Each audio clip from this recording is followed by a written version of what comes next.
जय श्री राम दोस्तों। महाभारत के युद्ध को ब्रह्मांड का सबसे बड़ा युद्ध माना जाता है। ऐसे में युद्ध से जुड़ी कई छोटी बातों के बारे में हम कई बार सोचते हैं। जैसे युद्ध के नियम के अनुसार जब सभी योद्धा रात्रि को शिविर में विश्राम करते थे तो उनके लिए भोजन का प्रबंध कौन करता था।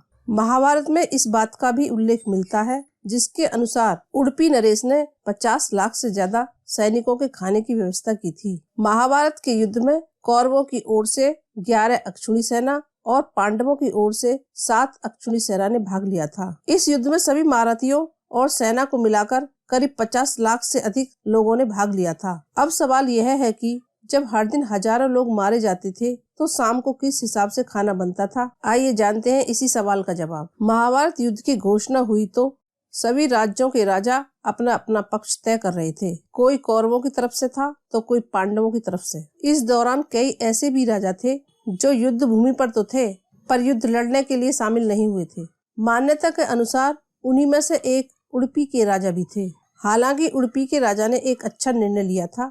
किंवदंती के अनुसार उन्होंने कृष्ण के पास जाकर उन्होंने कहा कि इस युद्ध में लाखों योद्धा शामिल होंगे और युद्ध करेंगे, लेकिन उनके लिए भोजन का प्रबंध कैसे होगा। बिना भोजन के तो कोई योद्धा लड़ ही नहीं पाएगा। मैं चाहता हूँ कि दोनों पक्षों के सैनिकों के लिए भोजन का प्रबंध मैं करूँ। श्री कृष्ण ने उडुपी के राजा को इसकी अनुमति दे दी, लेकिन राजा के समक्ष यह सवाल था कि प्रतिदिन मैं भोजन किस हिसाब से बनवाऊं। खाना कम या ज्यादा तो नहीं होगा। उनकी इस चिंता का हल श्री कृष्ण ने निकाल लिया था। आश्चर्य यह है कि 18 दिन चलने वाले इस युद्ध में कभी भी खाना कम नहीं पड़ा और न ही बड़ी मात्रा में बचा।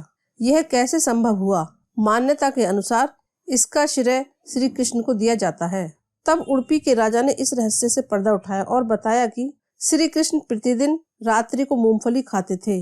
उडुपी के राजा ने बताया कि मैं उनके शिविर में गिनकर मूंगफली रखता था और उनके खाने के बाद गिनकर देखता था कि उन्होंने कितनी मूंगफली खाई है।